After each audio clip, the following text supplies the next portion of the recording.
some of the highlights for the night. We had to evacuate our jail, as Mr. Zetley said, the water coming in through the outlets there. So we had to use officers for that.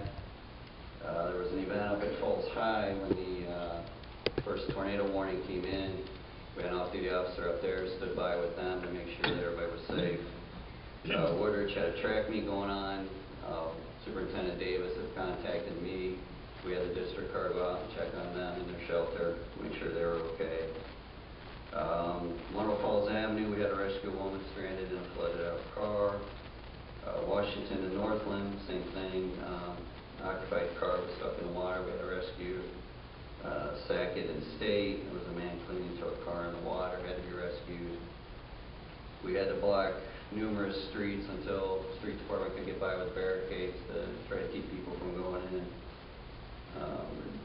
We had to work in the station without power. The lieutenant improvised a way to have a cruiser shine its lights in the window, give them a little bit of light for the night. So overall, I mean, everybody worked really hard that night. I think they were very brave. They were going into water. We really were not equipped necessarily like fire with ropes and stuff, but they knew it had to be done, so they did it. And I can tell you, we had a lot of help from the citizens. Myself trying to get to where I had to be, there was people that had their trucks blocking roads, waving at cars and stuff, trying to warn them, you know, don't go down the street and stuff. I couldn't get out of my own house. I had to walk a couple blocks, got picked up by a fire chief of all people. So, yeah, not a proud moment, but you know, anything in the storm. So, that's it for the police department. Turn over to my fire colleagues. Yeah, I won't rub that in that we had to rescue Jack. And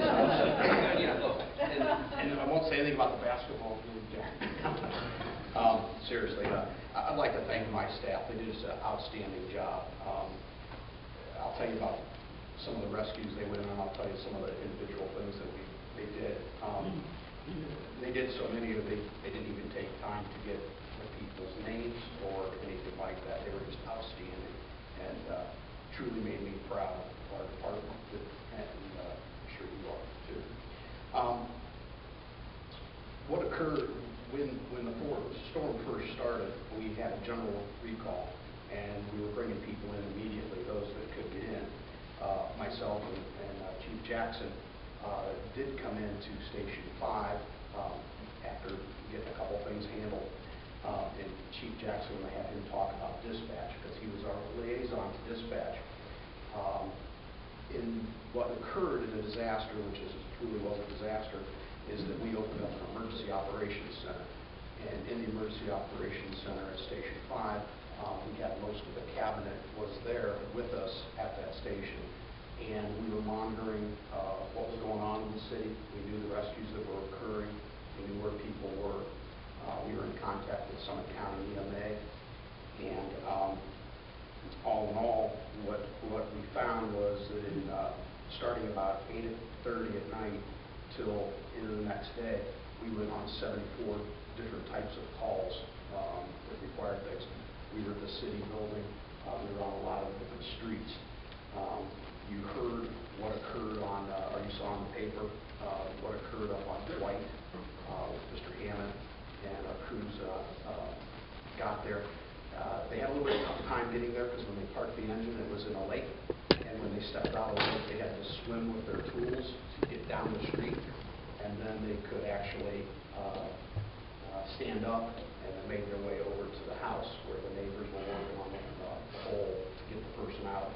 They had his leg, and they eventually made the hole big enough, and they had to have him, his head was actually stuck up into the floor joist, so that he was breathing an air pocket.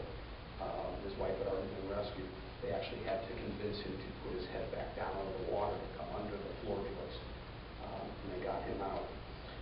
One of the other things was pretty bizarre was our crews from Station 5 were going to another call, and they get stopped on Graham Road, and they actually had to deploy the boats to get people out of the cars that were out stuck in the water, and they did swimming rescues. And were able to pull quite a few people off the Graham Road area there. So that was kind of a first for us, putting boats on our city streets. You see that kind of in other places, but you don't necessarily see it in the falls.